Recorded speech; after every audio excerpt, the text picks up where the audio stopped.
Well, good evening, everyone, and welcome to our Wednesday night update here at First Presbyterian Church. Let's see who we got online here with us this evening. Dale, looks like you were the first one here to log on tonight. I hope your week has been going well for you and that you're braced and ready for these cold couple of days that we have coming up here. Kathy, a very good evening to you and to Rich. I hope your week has been going well too. It was good to see Rich earlier in today. He was in writing checks at the church. And Meg, a very good evening to you as well. A couple of announcements that we have here this evening for you. Our Maundy Thursday service is tomorrow evening, April 14th, and we'll be having a Tenebrae type service with readers taking us through the experience of the Last Supper. But before that, we'll have a congregational hymn, a short message, and we'll serve communion together. If you can't join us in person for that, it will be available online, and we'll be utilizing videos for the speakers and the reading of the words. Peggy, good evening to you. I hope your week has been going smoothly as well for you and that everything is well for you.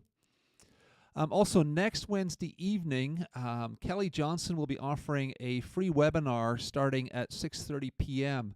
It's called Head, Heart, Body. It will focus on the wisdom of our heads, hearts, and bodies and how to balance them. If you're interested in participating and being a part of that, there's information on that in the church newsletter. Then also the White Bear Lake Community Blood Drive is coming up on April 21st from 9 a.m. to 3 p.m. at the Armory. And again, if you want to sign up for that, there's details in the newsletter as well. Also, tonight is our final Wednesday night gathering. We've been doing this now for just over 2 years, believe it or not, coming together on a Wednesday night like this. And it's time for me to put these times aside and channel my energies in some slightly different directions in the weeks and months ahead. Hopefully, we don't go back into a pandemic kind of status where we're forced to bring Wednesday nights back. But I am looking forward to doing occasional Wednesday night pieces, perhaps during Lent. Advent. This is Lent. So, towards Christmas, maybe doing something during Advent, doing the occasional one-off special piece, but also then just creating some video pieces. If you remember in the early days of me doing this, we had a lot of sort of video thoughts for the day instead of me just kind of talking. And I'd like to spend a little more energy trying to create something like that might be of help in terms of how we think about some of the issues facing our world today, some of the theological questions that people have from time to time. So that's where the energies are going to go. So this is our last Wednesday night, and I do appreciate those of you who have been faithfully showing up week after week after week. So, and good evening, Lan. Glad to see you joining us as well. In terms of prayer requests, obviously we want to continued prayer for Ukraine, for David Gerenbeck, for all the diplomatic folks that are working there, for peace in that region. I mean, it's just crazy. It seems like the violence is starting to ramp up again, and we just want to see this world be at peace. To see Patriarch Kirill, the head of the Russian Orthodox Church, backing Putin in this invasion is just a disgusting. It's just a disgusting heresy, really. It's just not in any way representing the gospel of Jesus Christ at all. So, hopefully we'll see the Christian church speak out. Hopefully we'll see peace eventually prevail there. Also, prayers continuing for Steve Knapp. We've been praying for him as he's been waiting to begin his new regimen of treatment for his Alzheimer's. He has now begun that treatment, and we're hopeful that will help slow down the progression of the Alzheimer's. The first treatment did go well, and we'll continue to pray and hope that carries on for him and that it does slow that progression indeed. Obviously want to keep Mackenzie Petty in prayer as she's off in Senegal for this semester. I haven't heard from Karen or Doug in the last week as to how that's been going for her and her adjustment there. But as a young college student in a new culture, a new environment, speaking a different language, it's French there. There's going to be some challenges, so we'll keep Mackenzie in prayer too. Continued violence in Cameroon. We want to keep the Cameroonian community in prayer as well. And then Bill Fairman, still in hospice care, still hanging in there. Last time I saw him, he was in good form, but he has good days and bad days. And so we just really want to keep Bill in prayer too.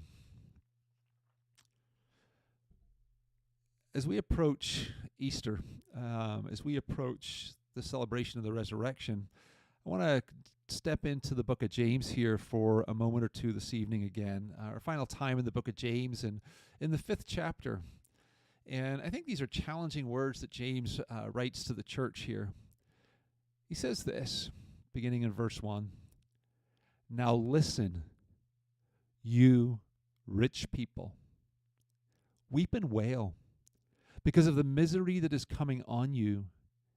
Your wealth has rotted, and moths have eaten your clothes. Your gold and silver are corroded. Their corrosion will testify against you and eat your flesh like fire.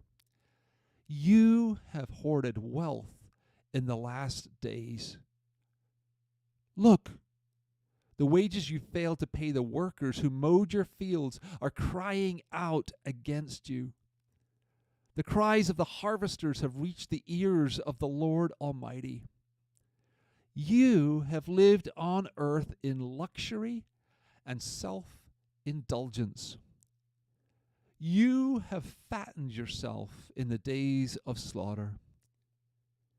You have condemned and murdered the innocent one who was not opposing you.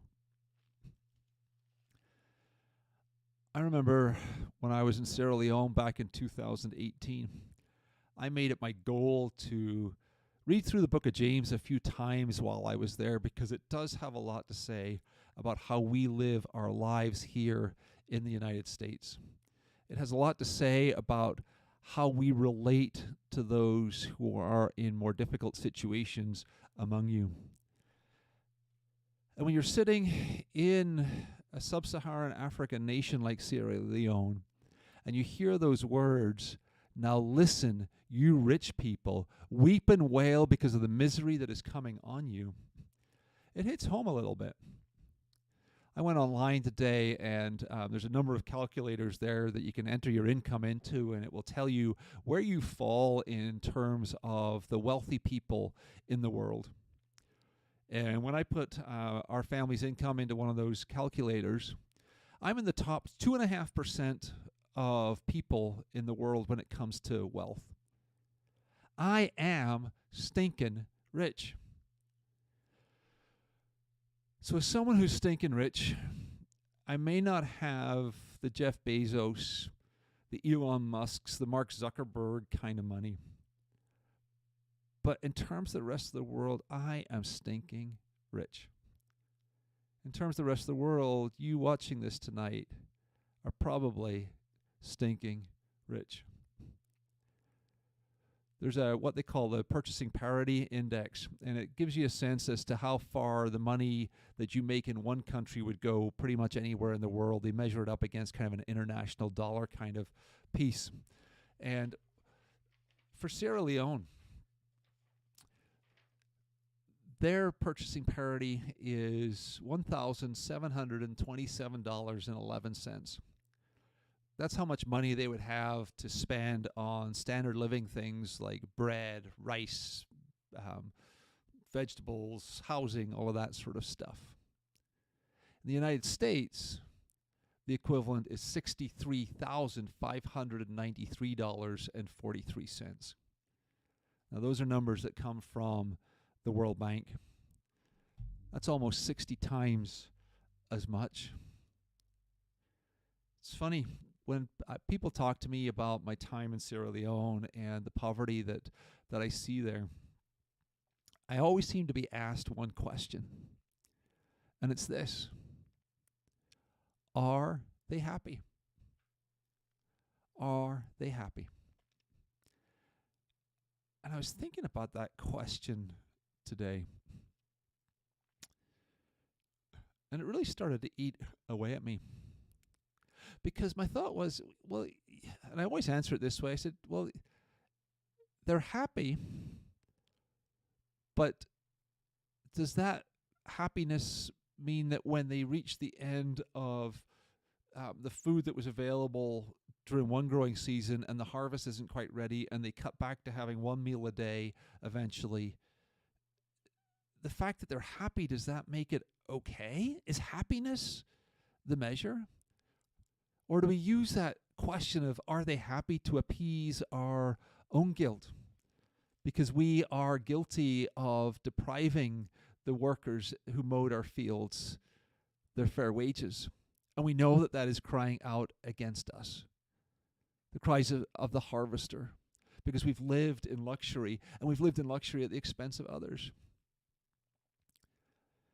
And then I thought, too, maybe, though, it's not just that. Maybe people ask me the question, are they happy? Because we recognize something deep down about our wealth, our money, our resources. We recognize and we understand that they don't actually bring us happiness. In fact, money is one of the major reasons people get divorced in this country today. It's one of the major stressors that people have in their lives is, do they have enough money? Because we get ourselves house poor, right? We spend so much money on our mortgage that we can't afford the other basic things that we need to live. And that's a huge challenge. You see, the poor in the world really are hard done by on so many levels. I saw a piece today, and it said this. It said this about law and the justice system. And think about this. It said, if the only penalty for breaking the law is a fine, then that law only exists for the poor. See, the rich don't care about fines. I mean, I don't know if you've ever watched when like an NFL player, breaks some violation and you're told, oh, they got a $30,000 fine, and you're sitting there scratching your head going, well, they're making $20 million a year. I mean, $30,000 out of $20 million is nothing. And it's true. Folks, you and I are called by the gospel, by Jesus Christ, to step in on behalf of others, to give ourselves on behalf of others, to not live solely for ourselves. And if there's one thing that's clear during Holy Week, it's that God came to us in Jesus Christ, and in Jesus Christ gave fully of himself for us. God could have stood up and fought violently the enemies of God's people. But God didn't do that. God showed us what a suffering servant looked like and went to the cross on our behalf and calls us to be willing servants of others. The book of James ends with these words. My brothers and sisters, if one of you should wander from the truth and someone should bring them back, remember this. Whoever turns a sinner from the way of error will save them from death and cover over a multitude of sins. Those are the final words of James's letter to the church. Folks, there are times when we wander from the truth. There are times when we need to be brought back. There are times when we can speak into the lives of others and bring them back too. Thank you for joining me tonight. Thank you for joining me on Wednesday nights over the last couple of years. We will celebrate the resurrection of our Lord and Savior, Jesus Christ, this Sunday. I will see you then, either online or in person. Take care, and God bless you.